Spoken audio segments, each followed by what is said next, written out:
2026 বিশ্বকাপ জিতবে ব্রাজিল। হ্যাঁ বন্ধুরা, আপনি ঠিকই শুনেছেন।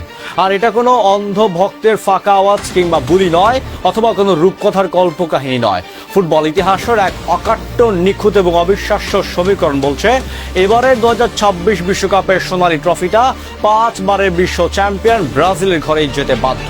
কিন্তু কিভাবে? ফুটবল পণ্ডিতদের চমকে দেওয়া সেই অকাট্য ঐতিহাসিক সত্যটি আসলে কি? স্কটল্যান্ডকে গুড়িয়ে দেওয়ার রাতে রিয়াল মাদ্রিদ মহাতারকা ভিনিসিয়াস জুনিয়র মাঠের ভেতর এমন এক অলৌকিক বিশ্ব রেকর্ড গড়ে ফেলেছেন যা ব্রাজিলের গত 50 বছরের ফুটবল ইতিহাসকে ওলটপালট করে দিয়েছে।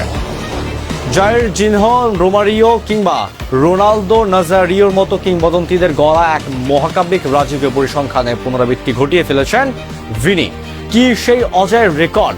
আর কেন ফুটবলীয় ইতিহাস গ্যারান্টি দিচ্ছে যে এবার সেলেসাওদের মাথায় উঠছে বিশ্বকাপের সেরা মুকুট? চলুন এই ভিডিওতে ভিনির রেকর্ড এবং ব্রাজিলের বিশ্ব জয়ের সে অবিশ্বাস্য রহস্যের নিখুঁত ব্যবচ্ছেদ করা যায়। তাহলে দেখতে থাকুন।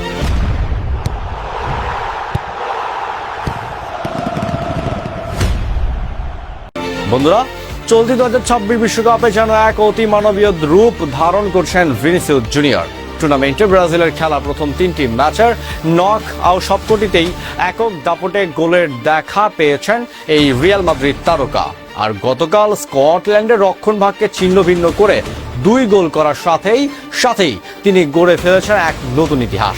সর্বকনিষ্ঠ খেলোয়াড় হিসেবে ব্রাজিলের জার্সি গায়ে বিশ্বকাপের প্রথম 3টি গ্রুপ ম্যাচেই গোল করার এক অনন্য অবিশ্বাস্য রেকর্ড এখন ভিনির দখলে। বিশ্বকাপের প্রতিটি আসরে অংশ নেওয়া একমাত্র দল ব্রাজিলের ইতিহাসে গ্রুপ পর্বের প্রথম 3 ম্যাচেই গোল করার কীর্তি আছে আর মাত্র 4 জন বিশ্ব বিখ্যাত তারকার। তারা হলেন 1970 সালে জাইর জিনহো, 1994 সালের রোমারিও এবং 2002 সালের ফুটবল ঈশ্বর রোনালদো নাজারিও ও রিভালদো জুটি। আর 2026 সালে এসে 5ম খেলোয়াড় হিসাবে এই এলিট ক্লাবে নিজের নাম লেখালেন ভিনিসিয়াস জুনিয়র। পরপর 3 ম্যাচে ভিনির এই গোল কেবল একটি সাধারণ রেকর্ডই নয়, বরং এটি সামনে এনেছে এমন এক ঐশ্বরিক পরিসংখ্যান যা দেখার পর বিশ্বজুড়ে কোটি কোটি ব্রাজিল সমর্থকদের আনন্দে সীমা নেই। ফুটবল ইতিহাস ঘাটলে দেখা যায় এক অদ্ভুত ও অমোঘ নিয়ম। ইতিহাস বলছে বিশ্বকাপের গ্রুপ পর্বের 3টি ম্যাচেই যখন কোনো ব্রাজিলিয়ান খেলোয়াড় গোল করতে পেরেছেন, ঠিক সেই আসরেই বিশ্বকাপ উঁচিয়ে ধরেছে ব্রাজিল। ফ্ল্যাশব্যাকে তাকান, 1970 সালে জাইর জিনহো গ্রুপ পর্বের 3টি ম্যাচ গোল করেছিলেন, সেবার চ্যাম্পিয়ন হয় ব্রাজিল।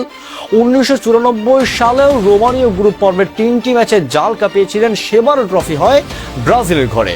আর সর্বশেষ 2002 সালে যখন রোনালদো ও রিভালদো গ্রুপ পর্বের 3টি ম্যাচে গোল উৎসব করেছিলেন, সেবারও কিন্তু বিশ্বমঞ্চের রাজত্ব করেছিলেন সেলেসাওরাই। অর্থাৎ এই সমীকরণের সাকসেস রেট 100%।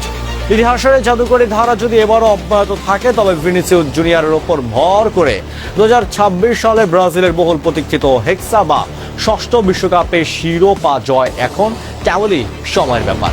তবে কাগজে সে সোনালী পরিসংখ্যানকে বাস্তবে রূপ দিতে হলে মাঠের ভেতর এখনো এক কঠিন অগ্নি পরীক্ষা দিতে হবে সেলেসাওদের। গ্রুপ চ্যাম্পিয়ন হয়ে গ্রুপ পর্বের বাধা অনায়াসে পার করলেও পরের রাউন্ড তখন অর্থাৎ নকআউট পর্ব থেকেই কিন্তু কালো আন্তর্জাতিক দলের জন্য আসল চ্যালেঞ্জিং ও বাঁচা মরার সময় শুরু হতে যাচ্ছে। একটিমাত্র ভুল কিংবা সামান্যতম ছন্দপতনই চূর্ণ করে দিতে পারে এক ঐতিহাসিক সমীকরণকে। তবে ভিনিসিয়াসের অতি মানবীয় ফর্ম এবং নেইমার জুনিয়রের প্রত্যাবর্তন ব্রাজিলের আক্রমণ ভাগকে যে কোনো প্রতিপক্ষের জন্য এক জীবন্ত ধ্বংসলীলা বানিয়ে ছেড়েছে। বন্ধুরা, ইতিহাস এবং পরিসংখ্যান স্পষ্ট ইঙ্গিত দিচ্ছে যে 2026 বিশ্বকাপের ট্রফিটা এবার ব্রাজিলের ঘরেই যাচ্ছে। আপনার কি মনে হয় 1970, 1994 আর 2002 সালে সেই মহাকাব্যিক ইতিহাসের পুনরাবৃত্তি ঘটিয়ে ভিনিসিয়াস কি পারবেন ব্রাজিলকে বিশ্বকাপে সেরা করতে, নাকি ইতিহাস এবার থমকে যাবে? কমেন্ট বক্সে আপনার মূল্যবান মতামত এখনই আমাদের লিখে জানান। 2026 ফিফা বিশ্বকাপের ব্রাজিলের প্রতিটি নক আউট ম্যাচের live breaking news, inside story এবং সব এক্সক্লুসিভ খবরের জন্য আমাদের চ্যানেলটি এখনই সাবস্ক্রাইব করে বেল আইকনটি প্রেস করুন। দেখা হচ্ছে পরের ভিডিওতে। ফুটবলের সাথেই থাকুন। ধন্যবাদ।